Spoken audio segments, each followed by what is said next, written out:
Welcome back. We're still talking Nigeria's economy in 2017.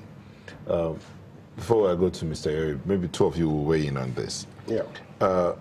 Mr. Eri said something. He says the public debate on the economy is poor. Now, is it a question of investment, education, or a question of lack of transparency? I think the latter, lack of transparency. Then we come after and talk about employment.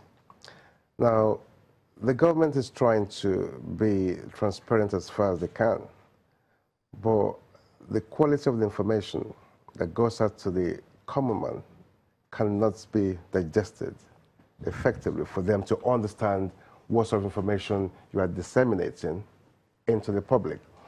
Now, if you look at the rates and the issue that's evolved around corruption, it clicks and tingles the ear of every single person in the country. So when the information that comes about growth, about development, now comes in afterwards, the level and the powerfulness of that information cannot match up with the level of how the information on corruption actually run across the country.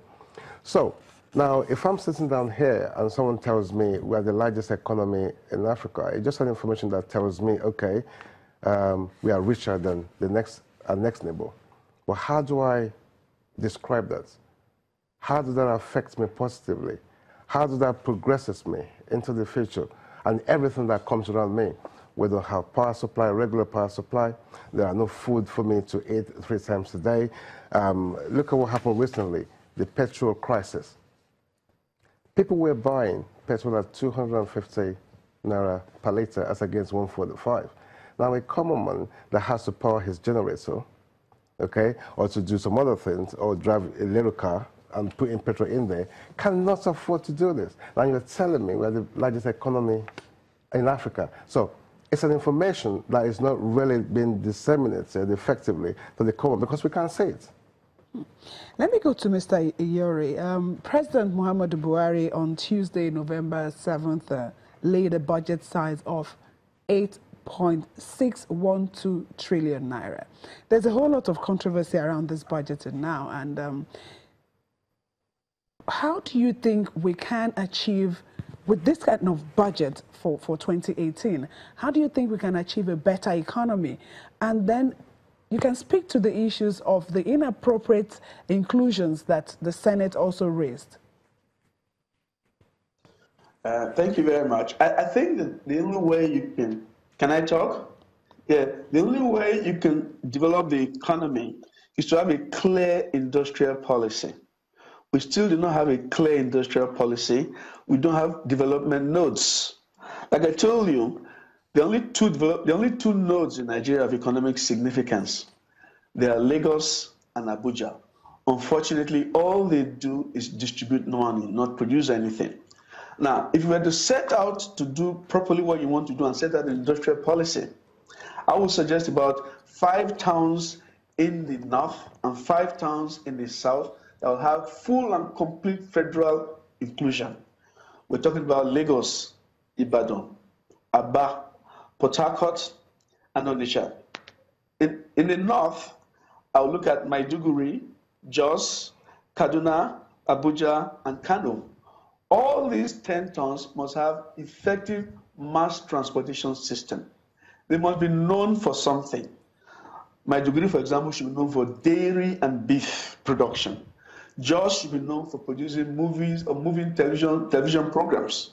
Kaduna should be known for military and airport development. Abuja should be multi like Lagos, and Kano should be the center of commercial hub in the north. Down the south, Lagos again multi like it's always been, but because of its sheer size of market and development, Aba should focus clearly on clothes. The wonderful clothes that we wear, whether it's agbada or whatever you wear, they have no sizes. Put sizes on so they can take economies of scale. Port Harcourt should be all services fully. Onitsha should focus on producing Nollywood movies that the big screen, just like you do in California. That might be a starting point. So that all the idle money you steal or you graft all over the place will find use. And you don't need graduates and professionals immediately. You need to develop a vocational skill system so that once they can know the how, you can begin to teach them the why later. I think if we work on a clear industrial policy that will hang the economy on 10 towns around which other one should co-create, you'll see a major difference. The idea of trying to spend money over 36 states is a hiding to nothing. Thank you. Okay, Mr. Deleye, let me bring in some of our Twitter contributions here. Ekpamosa is talking about the cost of governance.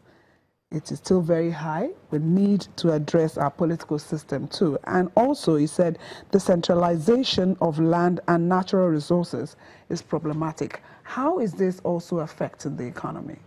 You see, when we mention about land distribution, policies and so on, look, people are using all these issues to politicize the entirety of the country.